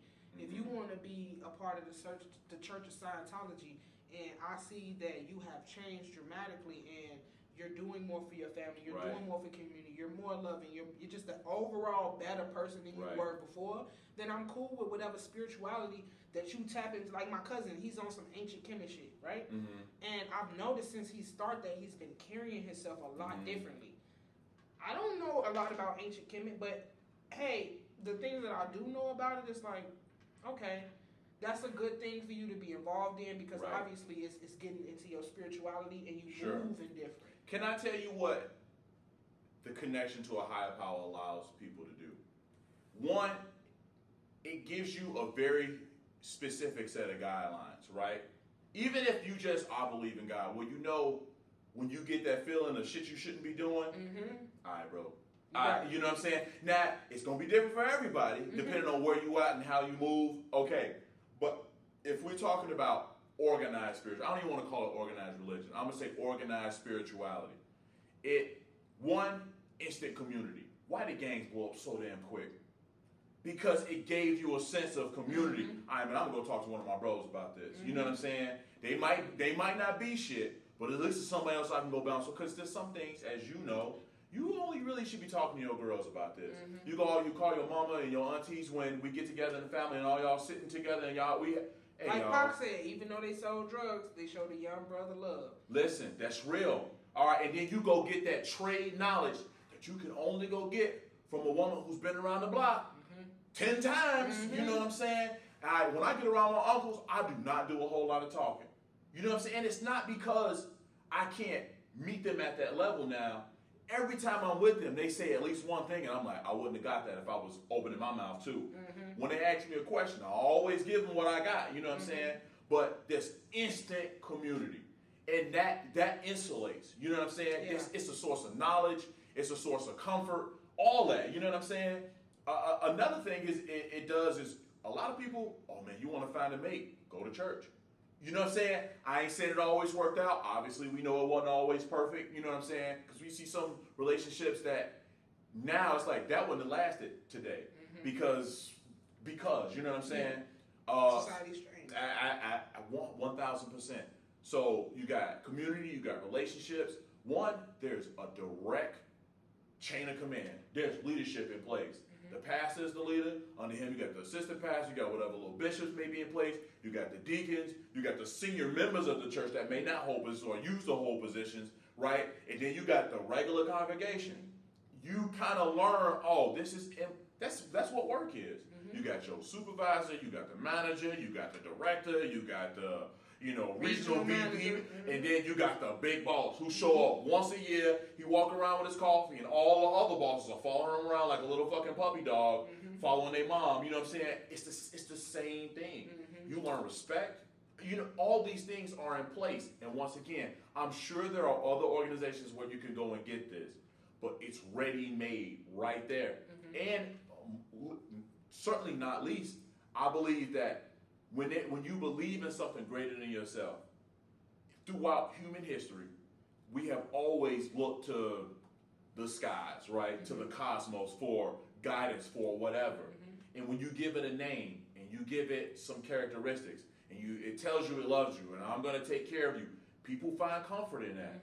And that's why there will always be religion. You know what I'm saying? And even you take something like science or mathematics, people take comfort in that because there's community, there's organization, there's rules, there's a direct lineage.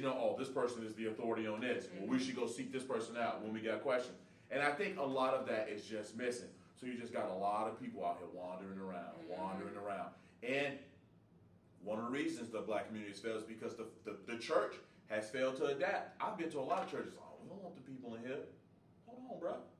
It directly tells us we got to go be fishers of men. You know what I'm saying? So you going to leave your people out there to die, bro? With your bougie ass. You know what I'm saying? And that's part of the reason why some people don't want to go, because they like, oh, bro, I see what this is. Yeah. Y'all don't want to come out here and deal with us. When your pastor pulling up in a Mercedes and half of us walking here. Hey, man, that's the thing, too. That's the thing, too. But I do believe, like me, I'm not a religion person. I'm a spirituality person. Well, most of us are. Yeah, and I think it's because we grow up and we're looking like we have more evidence and we have more research. Like we got more things that we can research and we can find proof and stuff like that. Pull up my phone. What did God say about this? You know what I'm saying? So that sounds like some fool shit. You know what I'm saying? Yeah. So I feel like that's part of the reason why a lot of more people are not.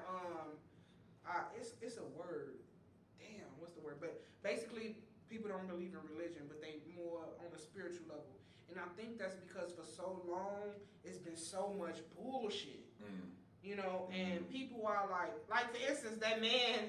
I don't know if you see the video, but this guy, this priest in Brazil, he's preaching.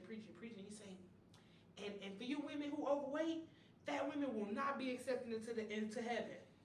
Yeah, he's a false prophet. This woman got on stage and pushed him off stage. Oh, is that why that happened? Yes. I just saw the video of him falling. You know what I mean? I was just like, damn, what is this? Because he had like a white robe. It was like a big church or something like that. I didn't know what that was. Yo, she shoved my man. Pushed the shit out of him. He fell completely up.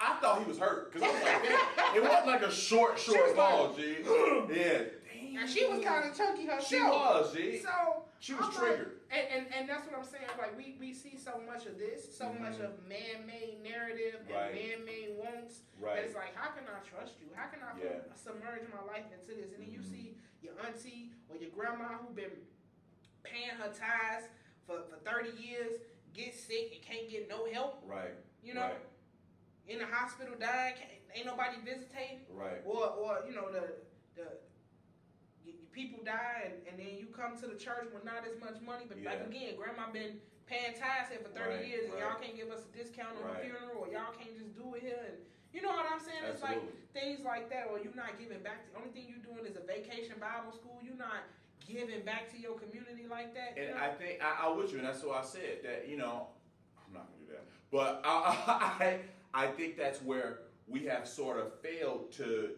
develop. And you see a lot of these newer churches coming around, and they fit more of the now mold. You know what I'm saying? Yeah, because in Dallas, I had rolled past. It's a couple churches. Is Joel Osteen's church in Dallas? Do you know who that is? It's in Houston. Houston. Okay, you're right. It is. You're right. I rolled past this huge church, and first of all, I worked Jason's out there in Dallas. I don't know. I think he is. Yeah, he is. TJ Church is in Dallas. The Mans are from Dallas. Well, they from Fort Worth. Okay, dig. Well, that's Tamlin and David Mann. They from out there. But I work for. I mean, this church is. They rake in about 20 million. Really? You get what I'm saying? Yeah. And that's not even for the whole year. Yeah. That was around Christmas time. Right. You get what I'm saying? Right. So this is a huge church. I'm not gonna say their name, but I'm in a partnership with a church like this, and they have a private school. Okay. That's how I cook there. Good for them. So, but I rolled past another church that's right by this church, and I noticed that they had this, you know how they had the Megatrons out there, you know, having signs, you know, different slides going through. Right. So one of the slides, I was sitting at a stoplight, and one of the slides popped up, and it was a gay flag, and it said, "Everyone is welcome. It doesn't matter, no judgment." I'm not mad at that. And I said, "Wow, like a lot of these churches are really adapting to the time." Right. You get what I'm saying? Because it was like, of course, we all knew it was hella gay niggas in the choir. Jeez, but you know what I'm saying? Absolutely. But you know, yeah. it wasn't accepted. It wasn't like you can come in here, you know, and who as you are and who you are, and to worship the Lord.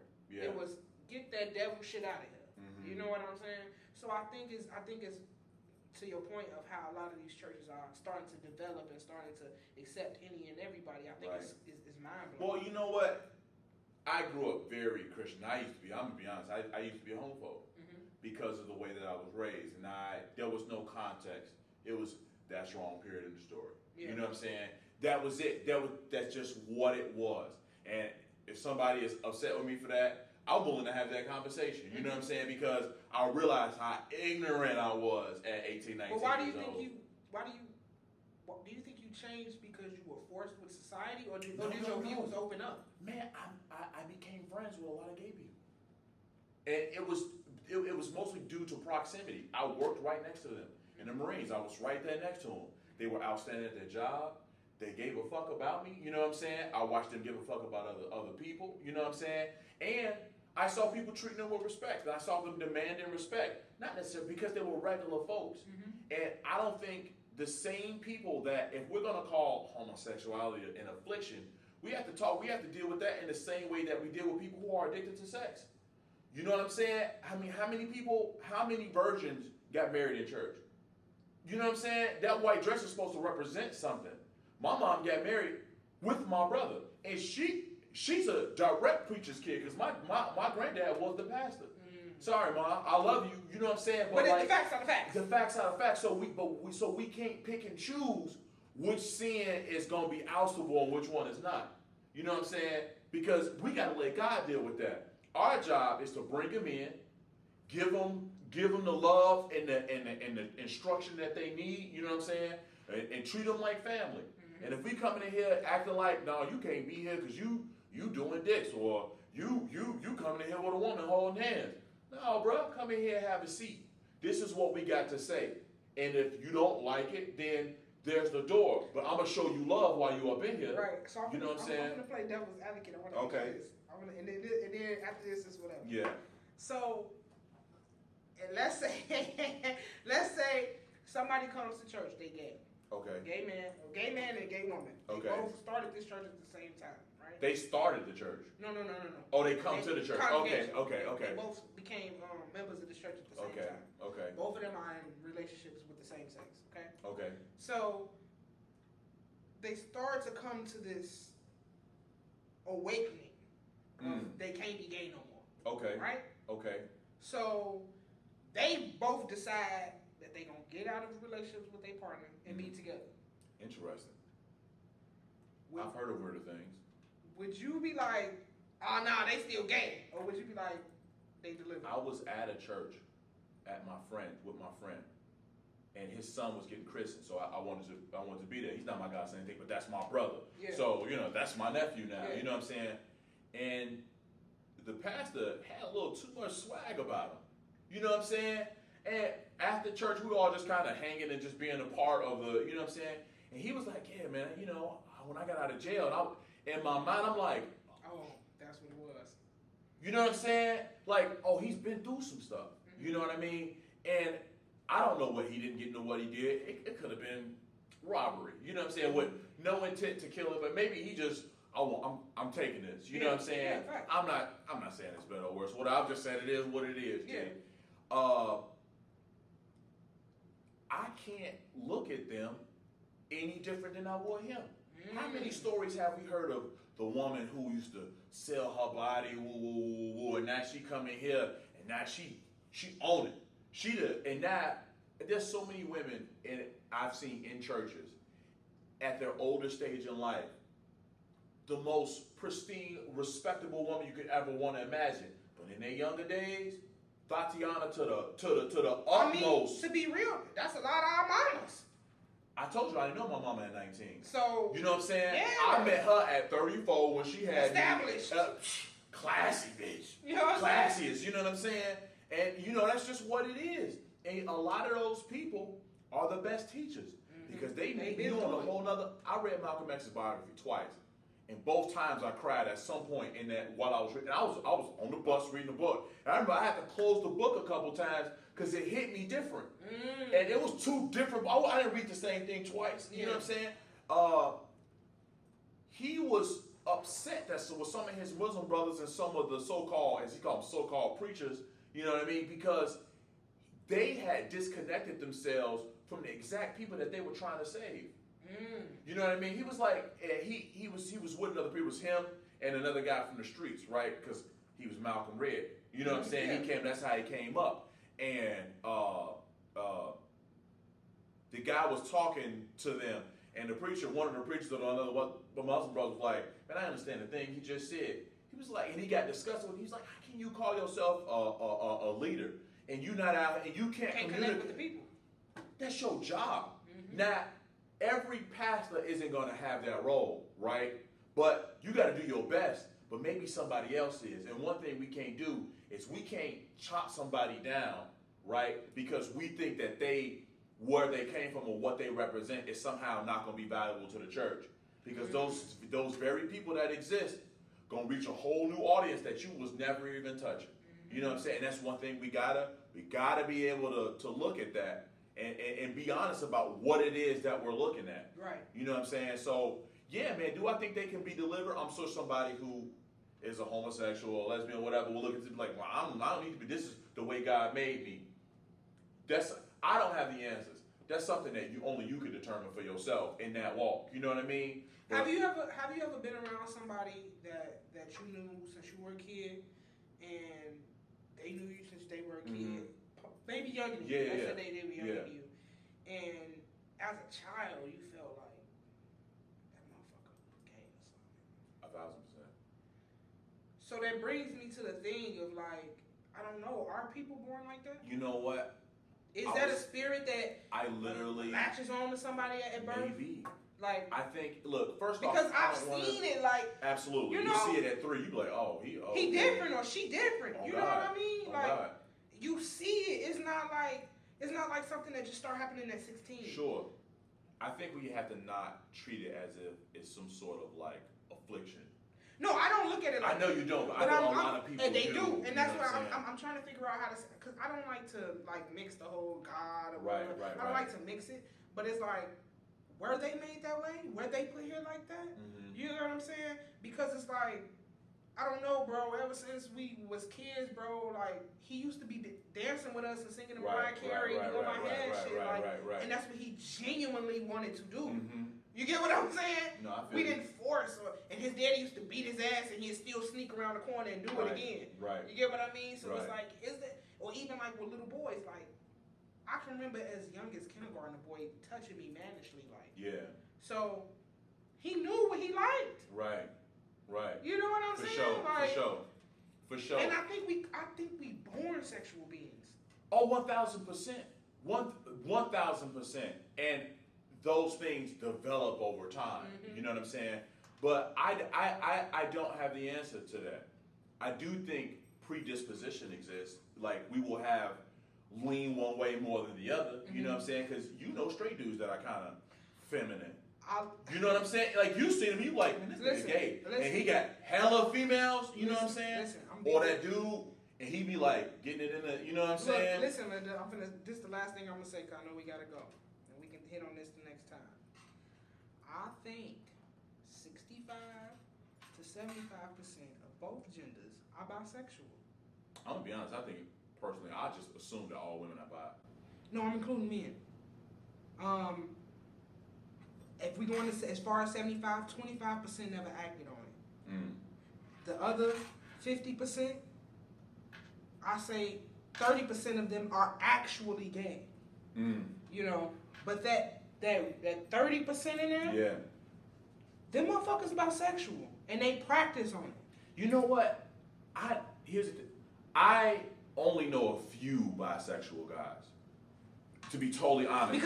Openly bisexual. Right. The point I want to make is it's so hard for me to say because one, I'm not dating dudes. One. Mm-hmm. Two, when dudes get around dudes, we do atypical dude shit. Yeah. You know what I'm saying? So a lot of us will avoid that type of mask it.